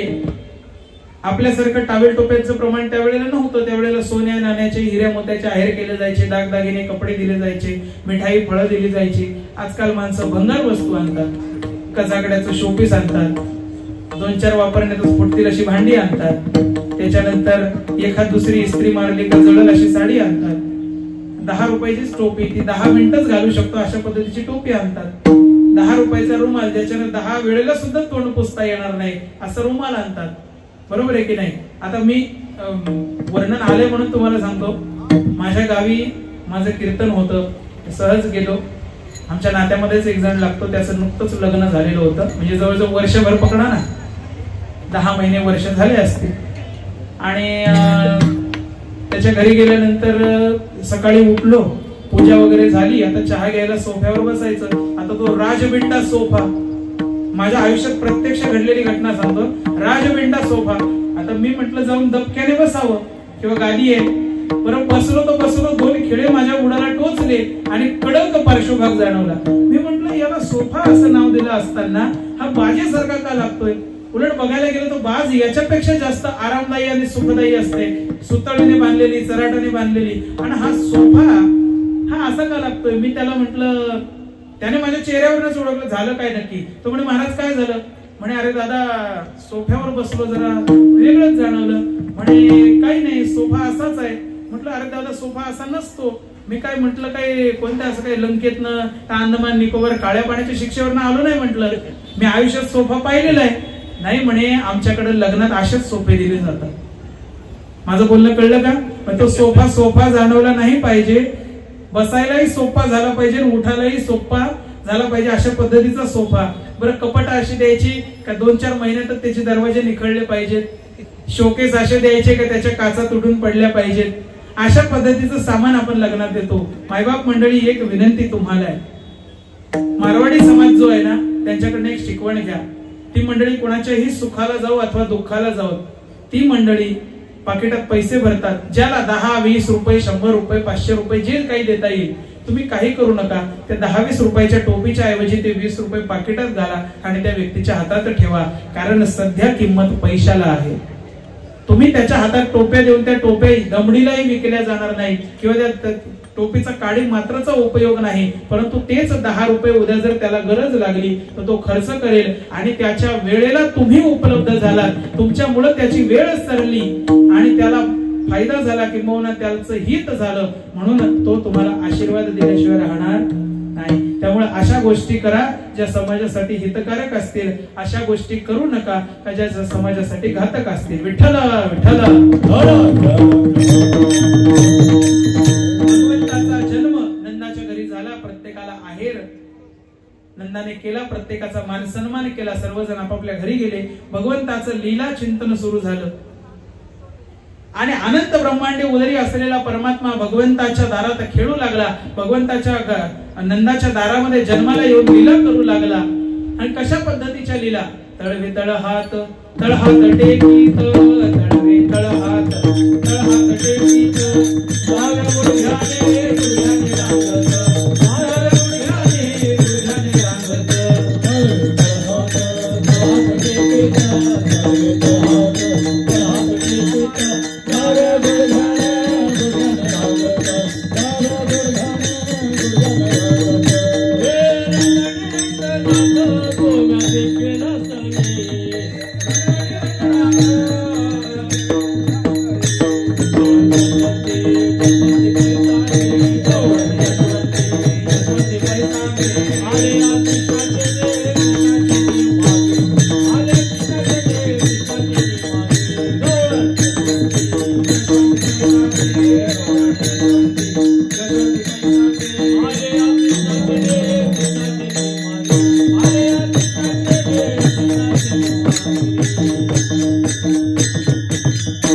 तळवे तळहात, तळहात टेकीत, तळवे तळहात, तळहात टेकीत, माव्या गुडघ्याने गुडघ्याने रांगत, माव्या गुडघ्याने गुडघ्याने रांगत. रंगणी रंगनाथ रंगनाथ खेळत, रंगणी रंगनाथ रंगनाथ खेळत, डाव्या गुडघ्याने गुडघ्याने रंगत. भगवंताचं चरित्र असं आहे ना की माणूस असो, संत असो, भक्त असो, देव असो, दानव असो, भगवंताचा बाल लीलेचा जर अवतार पाहिला ना तर प्रत्येकाला मोह आवरत नाही. पुतना सुद्धा भगवंताला मारायला आली तर ते पाहिल्यानंतर भगवंताशी मोह तिला जडला आणि मलाही असा पुत्र असावा ही पुतनेच्या मनात इच्छा निर्माण झाली. महाबळ भट ज्या वेळेला मारायला आला त्यावेळेला भगवंताचा तो अवतार पाहून काही काळ महाबळ भट सुद्धा स्तब्ध झाला की या परम पुरुषोत्तम योगावताराचं दर्शन गोकुळात प्रत्यक्षात घडतंय आणि याच्या दर्शनाने पावन व्हायचं सोडून कंस याला मारायला टपलेला आहे. परंतु काय असतं, कर्णाला माहित होतं महाभारतामध्ये का दुर्योधनाची बाजू पडतीये, दुर्योधन चुकतोय, परंतु मित्र असल्या कारणाने दुर्योधनाच्या बाजूने कर्णाला उभं राहणं भाग होतं. पितामह भीष्मांना माहित होतं दुर्योधन चुकतोय, परंतु एक गट आपला असल्या कारणाने इथं राजसत्तेचा भाग असल्या कारणाने पितामह भीष्म सुद्धा युद्धात दुर्योधनाच्या बाजूने उभे होते. आणि सर्वांना माहित होतं विजय पांडवांचाच होणार आणि जिथं भगवंत आहे तिथंच विजयश्री असते, राजश्री असते. त्यामुळे प्रत्येक जण भगवंताला शरणागत झालेले होते आणि म्हणून अर्जुनाला बोध करताना भगवंत सांगतात हे सर्व मेलेले आहेत किंवा हे सर्व मरणारच आहे. तू काहीतरी विशेष करतोय असं तुझ्या मनात बिलकुल येऊ देऊ नको. तू तुझं कर्म कर, जे होईल पुढचं ते बघून घेण्यास मी समर्थ आहे. किंबहुना तू जे करणार आहेस ते सुद्धा मीच रचलेलं आहे, मीच सांगितलेलं आहे, मीच जे रचले तेच तू करणार आहेस. त्याच्या पलीकडे तू जाऊ शकत नाही कारण तेवढी तुझी बुद्धी आणि तेवढीची कुवत नाही, कार्यक्षमता नाही. त्यामुळे तू तुझं कर्म कर. कर्मण्यवाधिकारस्ते मा फलेषु कदाचन. कर्म करा, कर्माची फळाची आशा कधीच करू नका. का कारण झाड लावल्यानंतर आंबे देईलच याची गॅरंटी, दिले तर गोडच देईल याची गॅरंटी नाही. बरं कैऱ्या आल्या तर त्या पिकतीलच याची गॅरंटी नाही, पिकलेल्या आंब्याचा रसच निघेल याची गॅरंटी नाही, कैऱ्याचं लोणचंच घालता येईल याची गॅरंटी नाही, कितीही मोठं झाड वाढलं तरी त्याच्या लाकडाचा उपयोग होईल याची गॅरंटी नाही. बरं कितीही काही झालं तरी ते सावली देईल याची गॅरंटी नाही. समजा वीज पडली, काही झालं, पालापाचोळा निघून गेला, कसली सावली. त्यामुळे जर या गोष्टींपाशी अपेक्षा ठेवून जमत नाही, अपेक्षा पूर्तीची गॅरंटी नाही, शाश्वती नाही, तर माणूस स्वतःच्या आयुष्यामध्ये स्वतःच्या कर्माकडनं काय एवढ्या अपेक्षा ठेवतो. लग्न केल्यानंतर संसार सुखाचाच होईल याचीही गॅरंटी नाही. कारण जगद्गुरु ज्यांनी 5वा वेद निर्माण केला, वेदांचं सारं ग्रंथांमधून मांडलं, त्यांना सुद्धा संसार सुख मिळालं नाही. किंबहुना त्यांना संसार सुख न मिळता ब्रह्म सुख मिळाल्याने परमसत्तेचं वर्णन करण्याची ताकद मिळाली. हे आपल्याला का कळत नाही. आपल्या संसारामध्ये दुःख आलं तर माणूस रडत असतो. न रडता पुढची बाजू, पुढची परिस्थिती जाणून भगवंताने, साधू संतांनी सांगितलेल्या मार्गावर माणूस का चालत नाही. जर तो चालला तर यशस्वी झाल्याशिवाय राहणार नाही. विठ्ठल विठ्ठल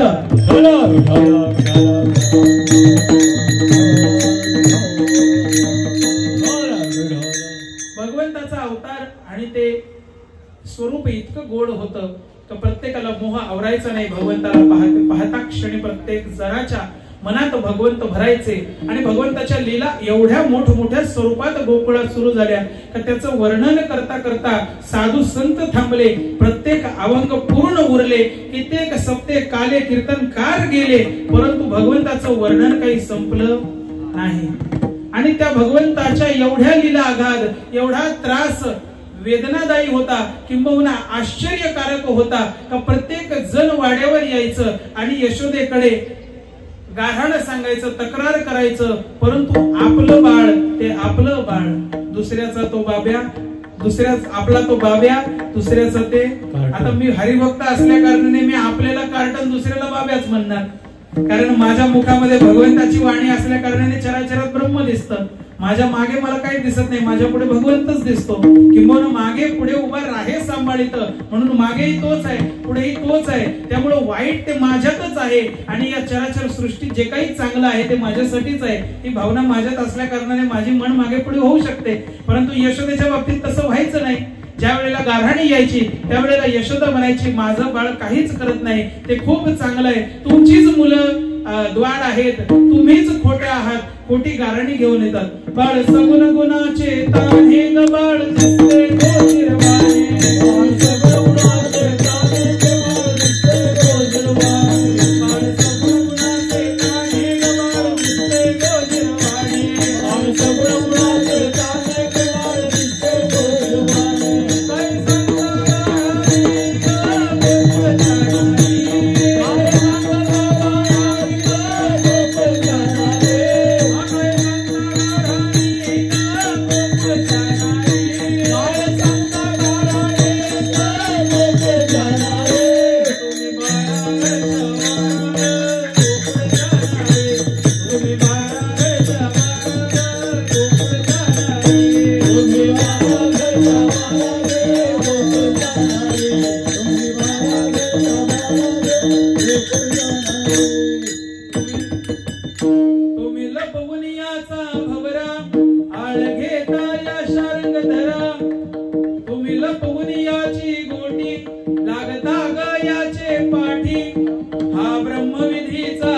काय तुम्ही याला धरू पाहता मग कैसा येईल हाता ग गोकुळच्या नारी, तुम्ही बारागरच्या बाराग गोकुळच्या नारी. स्वतःच्या मुलाचं संरक्षण करताना मातेची जीभ कोणत्या थराला जाईल सांगता येत नाही. कितीही घट्ट आणि जवळची हृदयस्थ मैत्रीण जरी असली तरी सुद्धा तिला बोलायला आई मागे पुढे पाहत नाही. किंबहुना आईचंच चरित्र असं आहे, आपल्या बालकासाठी त्याचं रक्षण करण्यासाठी ती कोणताही थर गाठल्याशिवाय राहत नाही. हंडीचे जरी 10 थर असले तरी सुद्धा माता 20व्या 40व्या थरावर जाऊन स्वतःचं बालकाचं रक्षण करण्याची क्षमता ठेवते. म्हणून तिला माता म्हटलं गेलंय, मातृशक्ती म्हटलं गेलेलं आहे. अशी विशिष्ट प्रकारची शक्ती तिच्या जवळ आहे आणि ती मातृशक्ती एवढी मजबूत आणि प्रगाढ आहे. म्हणून भगवंताला सुद्धा माऊली म्हटलं जातं, साधू संतांना सुद्धा माऊली म्हटलं जातं आणि गुरुला सुद्धा सद्गुरु माऊली म्हटलं जातं. एवढी प्रचंड आणि प्रबळ मातृशक्ती आहे. तिच्याशी एकनिष्ठ नेहमीच भगवंत राहिला. का? त्यानं प्रत्यय दिला, स्वामी तिन्ही जगाचा आई विना भिकारी. स्वामी तिन्ही जगाचा आई विना भिकारी. त्यामुळे त्या आईची महती भगवंत सुद्धा जाणून आहे आणि त्या भगवंताचं रक्षण करायला ती भगवंताची लीला चरित्रातली माता सुद्धा कमी पडली नाही. प्रत्येक प्रकारचे आरोप तिने झुगारून लावले आणि माझं बाळ हे चांगलंच आहे, जे काही खोटेपणा आहे तो तुमच्या मनात आहे आणि तुम्ही त्याची गराणी घेऊन येता, अशा पद्धतीने यशोदेने सांगितल्यानंतर गवळणी म्हणाला, ठीक आहे, आता काही आपण याची वाट बघायची नाही. हा जसा हातात येईल याला सोडायचं नाही, धरायचं आणि वाड्याला आणायचं. एक दिवशी अशीच लीला करता करता कृष्णाला एका गवळणीने रंगे हात पकडलं, सरळ धरत ओढत वाड्याच्या दिशेने आणलं आणि बघतेच आज तुझा बेत. कशी ती यशोदा ऐकत नाही, लय गोडवे गाते स्वतःच्या पोराची. आज तिला दाखवतेस का तिचा पोरगा किती द्वाड आहे. आणि धरत ओढत वाड्यात आणलं. ए यशोदे बाहेर ये. बर म्हणे आले. काय झालं? म्हणे बघ तुझ्या मुलाने माझ्या घरामध्ये नासधूस करून ठेवली आणि काय द्वाड मुलगा तुझा, किती त्रास देतो आम्हाला, किती सहन करायचं आम्ही, काय सीमा झाली का, किती ऐकायचं, किती सहन करायचं. यशोदा म्हणाली, बाई शांत हो, बीपी हाय झालं तर आयसीयू नाही गोकुळामध्ये. ती गवळण शांत झाल्यानंतर यशोदा म्हणाली, काय म्हणणं आहे तुझं? म्हणे तुझा कृष्ण माझ्याकडे आला, माझ्या घरात नासधूस केली, हा बघ त्याला रंगे हात पकडला. तू नेहमी म्हणते ना तुझा मुलगा खोडकर नाही, खूप चांगला आहे, आमचीच मुलं द्वाड आहेत, आमच्याच मनात खोट आहे, हा बघ धरून आणलाय. यशोदा म्हणाली, बाई पुन्हा एकदा सांगते, बीपी हाय करून घेऊ नको, बीपीच्या गोळ्या मिळणार नाही, दुकानात शॉर्टेज आहे, नुकताच कोरोना गेल्यामुळे औषधं संपलेली आहे. काही काही गवळणींना सवय असते विनाकारण बीपी हाय करून घ्यायची. मी सांगते ना, मीच. अगं हा बाई तूच सांगते, 20 वर्ष झाले संसाराला, तुझ्याशिवाय दुसरं कोणी सांगितलंय का? बरं सांगितलं तर तुझ्याशिवाय मी कोणाचं ऐकलंय का? आता मुलं मोठी झाली, सुना यायची पाळी आली, तरी सुद्धा तूच सांगते, मीच ऐकते. कशाला बीपी हाय करती? मी म्हातारा झालो, तुला काही उचलून दवाखान्यात नेण्याची माझ्यातही ताकद राहिली? हे सगळे नाही म्हणाले बरं का, आपले आपले पाहून घ्या. जेवढ्याचे बसलेत नाही तर सगळे नाही म्हणाले. घरी गेल्यावर यांचा वेध बघा. आणि ती म्हणाली, अगं बाई मागे वळून तर बघ. तिने मागे वळून पाहिलं तर कृष्णाची अशी लीला का तिच्या हाताला तिचंच मुलगा होतं, तिचंच लेकरू होतं आणि भगवंताने तिच्या लेकराचं रूप घेतलं होतं. आणि अलगद वाड्यातून भगवंत बाहेर आले. आई काय झालं? काय नाही. आई काय झालं? आणि ती गवळणी कृष्णाला वाड्यात पाहून, स्वतःच्या हाताला स्वतःच पोरग पाहून, स्वतःच लेकरू पाहून आश्चर्यचकित झाली, खजील होऊन घरी निघून गेली. आणि अशा पद्धतीचा लीलाधर परमात्मा गोकुळामध्ये अनेक प्रकारे लीला करू लागला. परंतु विशेष लीला त्याची जी साधू संतांनी वर्णन केली ती काल्याची आहे. कारण हा जो काला आहे हा जीव शिव ऐक्याचा आहे, हा आत्मा आणि परमात्म्याच्या मिलनाचा आहे. हा काला स्वर्गातल्या देवांसाठी नाही, पाताळातल्या शक्तींसाठी नाही, ब्रह्मदेवालाही काला मिळू शकत नाही, महाविष्णूला सुद्धा मिळू शकत नाही, शंकराला सुद्धा मिळू शकत नाही, शेषालाही मिळू शकत नाही. नवे नवे पृथ्वीवरती जेवढे शक्ती आहेत त्यांनाही मिळू शकत नाही. मिळू शकतो तो फक्त कोणाला? हा मनुष्य जीवांसाठी आहे. का? कारण भगवंताची विशेष कृपा जर कोण पात्र असेल घेण्यासाठी किंवा ज्यांना गरज असेल कृपा होण्याची, तो केवळ आणि केवळ मनुष्य आहे. त्यामुळे मनुष्याच्या कल्याणासाठी हा काल आहे. हा काला प्राप्त करण्यासाठी प्रत्येक जण तडफडत होता. प्रत्येकाने किती किती किती प्रयत्न केले तुम्हाला सांगू नको. की पाण्यामध्ये माशाचं स्वरूप घेतलं का गोपाळ हात येऊन धुतील आणि आम्हाला काला मिळेल, परंतु त्यांना काला मिळाला नाही. आणि आपल्या समोर काल्याचा प्रसाद आहे, परंतु आपण त्याचा अपमान करतो आणि त्याचा महिमा जाणत नाही. भगवंताने एक दिवशी ठरवलं, सर्व मीटिंग बसली. भगवंताने विचारलं, माझ्या घरात 9 लाख गायी आहेत, प्रत्येकाने आपापल्या घरातल्या गायी सांगा. म्हणे माझ्या घरात एवढ्या, माझ्या घरात तेवढ्या. बर किती लिटर दूध निघतं? म्हणे माझ्या घरात एवढं लिटर, तेवढं लिटर, असं तसं हे ते. म्हणे तो म्हणे याचं दही बनतं, याचं तूप काढलं जातं, याचं ताक बनवलं जातं, याचं लोणी कढवलं जातं, असं तसं. अशा प्रकारे हा सर्व साठा जमा केला जातो. बर म्हणे पण मग तुमच्या अवस्थेवरनं वाटत नाही का तुम्ही एवढे सधन घरचे आहात? काही काही माणसांना फुशारक्या मारायची खूप सवय असते. हा काय कमी 4 बंगले, 150 एकराचं रान आहे. मग सासूरवाडी पण काही कमी आहे का? सासरा खूप. अरे पण बाबा तुझं थोबाड पाहिलं का जत्रेतला वासुदेव तू सारखाच दिसतो, उलट वासुदेव तुझ्यापेक्षा धष्टपुष्ट दिसतो. आता तू कसली फुशारकी मारतो? त्यामुळे बोलताना हा विचार करावा का आपलं बोलणं आपल्या वागण्यातनं आणि आपल्या दिसण्यातनं सुद्धा कळलं पाहिजे. नाव सोनाबाई हाती कथलाचा वाळा नसावा, नाव सुलोचना बघती मुंबई पुन्हा, अशी परिस्थिती नसावी. त्यामुळे बोलताना सुद्धा विचार करावा. किंवा माणसाने जास्त बोलूच नाही, आणि जर बोललं तर भगवंताच्या शिवाय दुसरं काहीही बोलू नाही. भगवंताच्या नामस्मरणाशिवाय दुसरं काहीही बोलू नये. ते भगवंताचं नामस्मरण करावं. ठोपार कुमारी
पार्श्वभूमी बांधणं खूप महत्वाचं असतं.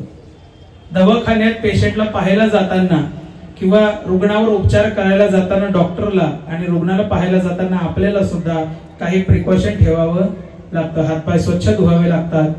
चपला बोटांना प्लास्टिक घातल्या जातं, हातात ग्लोव्ज घातले जाते, डोक्यात मास्क घातला जातो, नाकाला मास्क लावला जातो.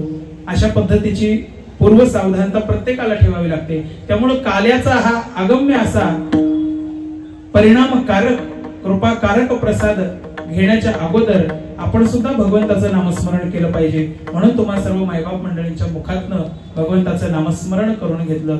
आणि भारी कथेमध्ये बसलेला जो वेळ आहे तो केव्हाही वाया जात नाही, तुमच्या आयुष्यामध्ये मोजला जात नाही. वारकरी 100 वर्ष टिकण्याचं आणि जगण्याचं कारण एकच आहे, आयुष्यभर भजन केल्या कारणाने त्याच्या आयुष्यामध्ये कोणती वेगळ्या वेळेची गणनाच झाली नाही. आयुष्य हरिकथेमध्येच रंगलं. त्यामुळे त्यानं त्याचं पूर्ण आयुष्य घेतलं आणि वैकुंठाला गेला. ज्याने हरिकथेच्या व्यतिरिक्त आयुष्य कंठलं त्याच्या आयुष्याला काहीही किंमत नाही. म्हणून काहींना वेळेच्या अगोदर सुद्धा जावं लागलं. किंबहुना जे वेळेवर जाणार होते त्यांना सुद्धा दुःखात आयुष्य घालवावं लागलं. त्यामुळे भगवंताची कृपा जर आपल्यावर असेल तर ती अजून विशेष पद्धतीने प्राप्त व्हावी आणि कृपा आपल्यावरच होत राहावी या हेतूने भगवंताचं नामस्मरण सदोदित करीत राहा. भगवंताने मीटिंग घेतल्यानंतर त्याने सांगितलं तुमच्या अवस्थेवरनं वाटत नाही का तुम्हाला एवढं सगळं खायला मिळतंय, मग आता काय करायचं म्हणे एक काम करायचं, आपला माल हा आपल्याकडेच ठेवायचा, बाहेर जाऊन द्यायचा नाही. माझं बोलणं कळलं का? तुमच्या घरातलं सोनं नाणं तुमच्या तिजोरीत असावं का बाजूच्याच्या? हा म्हणताय? नाही, बाजूच्याच्या तिजोरीत ठेवू नये, आपलं सोनं आपल्याच तिजोरीत ठेवावं. बरोबर आहे की नाही? मग आपला माल आहे, गोकुळातला माल आहे, मथुरेत नेऊन कशाला विकायचा, त्यांना कशाला दष्टपुष्ट करायचं? बरं, मथुरेत नेल्यावर त्यांनी काय करायचं? जगाला त्रास द्यायचा आणि गोकुळावर आक्रमण करायचं. मग आपला माल आपणच खाल्ला पाहिजे या योजनेचा बंद बांधून भगवंताने प्रत्येक ठिकाणी जाऊन दही दुधाच्या चोऱ्या करायला सुरुवात केली. असंच एका गवळणीच्या घरी गेले, सवंगड्याने एकत्रित घेतलं, एकमेकावरती हंडी उभी केली. त्यावेळेला दह्या दुधाची मडकी अशी वर लावलेली असायची. माझं बोलणं कळतंय का? आता काय झालंय माहितीये का? त्यावेळेला जेवण वर होतं, माणूस जमिनीवर होता. आता जेवण जमिनीवर आलं, माणूस हवेत गेला. नाही कळलं? गॅस, ऍसिडिटी, पित्त, माणसं चालले आयसीयू मध्ये, जेवण आलं जमिनीवर. पूर्वी लोक घरात जेवायचे, शौचाला बाहेर जात होते. आता लोक शौचाला घरात येतात, जेवायला बाहेर जातात. पूर्वी चपला अंगणात होत्या म्हणून घरात अन्नपूर्णा होती. आता चपला स्वयंपाक घरापर्यंत आल्या म्हणून घरात रोगराई आली. माझं बोलणं कळलं का? काही घरामध्ये खूप असा विशिष्ट विचित्र प्रकार असतो, परंतु कोणाची निंदा करण्याचा हेतू नाही. एकच हेतू आहे का सज्जनतेची वागणूक आपल्या घरापासूनच सुरुवात करावी. बदल हा आपल्या घरातूनच सुरू व्हावा. भगवंताने एका गवळणीच्या घरी जाऊन सर्व सवंगड्यांना एकत्र केलं. एकावर एक सवंगडी चढवले, वरती भगवंत चढले आणि भगवंताने वर चढून त्या डेऱ्याचा जरा अनुभव घेतला. कशा पद्धतीचा आहे, कसं फोडावं लागेल, कुठून फोडावं लागेल. कारण जर कुंभाराला विचारलं कितीही मोठं मडकं असलं, फुटायसाठी फोडायसाठी त्याची एक बाजू ही डळमडीत बांधल्या जाते किंवा बनवल्या जाते.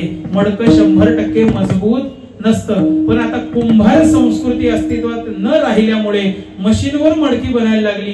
त्यामुळे मशीनवरची मडकी ही चारही बाजूनी मजबूत असतात, ती काही लवकर फुटत नाही. त्यामुळे कित्येक स्मशानामध्ये होणारी फजिती आपण डोळ्याने पाहत असतो. विठ्ठल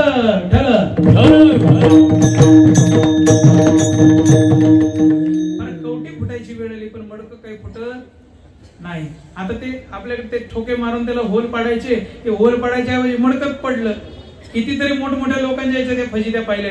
परंतु काय आहे, ज्याला अनुभव आहे त्याला तुम्ही दूर केलं, ज्याच्याकडे ज्ञान आहे त्याला तुम्ही जुगारून लावलं. त्यामुळे आता तुम्हाला ज्या वेळेला गरज आहे त्या वेळेला तुमच्याशिवाय तिथं कोणीही उपस्थित नाही आणि तुम्हाला ज्ञान नाही. त्यामुळे सत्यानाश झाल्याशिवाय राहत नाही. विठ्ठल विठ्ठल.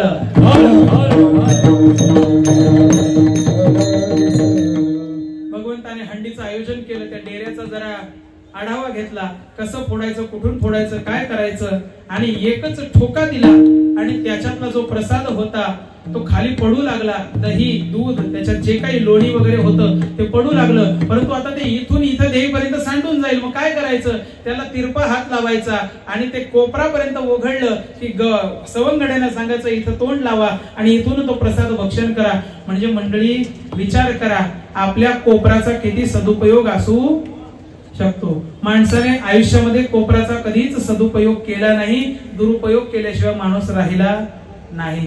गर्दीत सुद्धा कोपराचा कसा दुरुपयोग केला जातो, माणसात सुद्धा कोपर खिळा मारून कोपराचा उपयोग केला जातो. हे कोपर माणसाने आयुष्यात कधी चांगल्या कामाला वापरलं नाही. त्यामुळे हे चांगल्या कामासाठी वापरता येतं हे दाखवण्यासाठी भगवंताला अवतार घेऊन काला करावा लागला. महाराज, माझं बोलणं कळलं का? म्हणजे माणसाला शिकवण देण्यासाठी भगवंत तत्पर आहे, साधू संत तत्पर आहे, परंतु माणूसच कार्य तत्पर आणि सक्षम नाही भगवंताची शिकवण घेण्यासाठी. विठ्ठल विठ्ठल.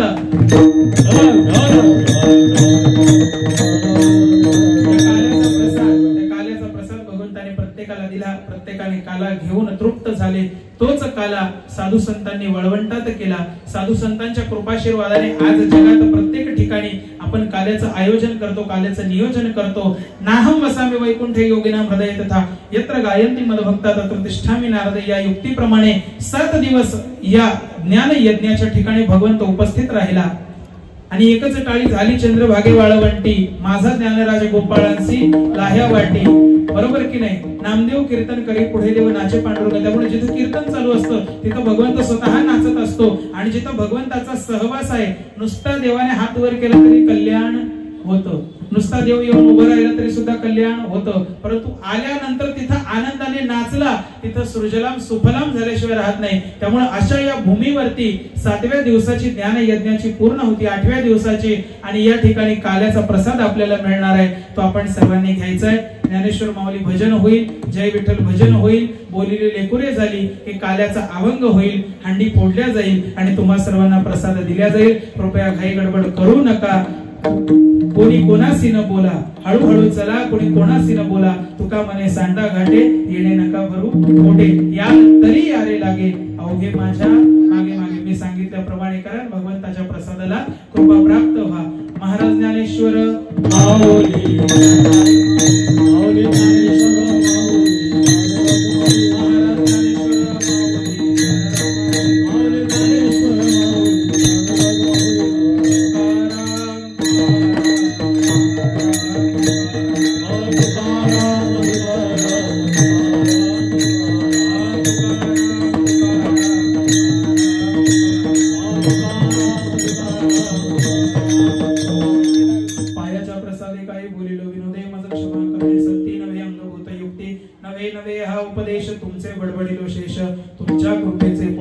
जन्मोजन्मी तुका म्हणे या पद्धतीने इथं 7 दिवसाची रामकथा माझ्याद्वारे आयोजित करण्यात आली। तुम्ही सर्वांनी खूप आनंदाने रामकथेचं माझ्याद्वारे श्रवण केलं। भगवंताची कृपा माझ्या माध्यमातून तुमच्यापर्यंत पोहोचली।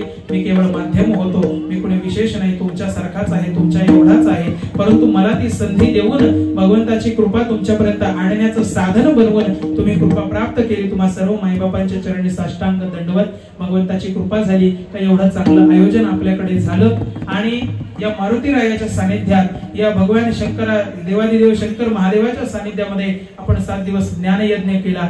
आदरणीय वैद्य बाबा जे पिढी परंपरागत या मंदिराचे पुजारी आहेत त्या ब्राह्मण देवतेच्या चरणी साष्टांग दंडवत का एवढं कॉपरेशन त्यांनी कोणालाच केलं नसेल जेवढं माझ्यासाठी केलं। या मंडळाचे ट्रस्टी ज्यांनी एका क्षणात माझं कीर्तनाचं आयोजन झालं होतं काल्याचं आणि मी त्यांना म्हटलं बघा प्रवचन तर असे 8 दिवस तुम्ही एकालाच देता, जर भगवंताची कथा होत असेल तर का करायला नको।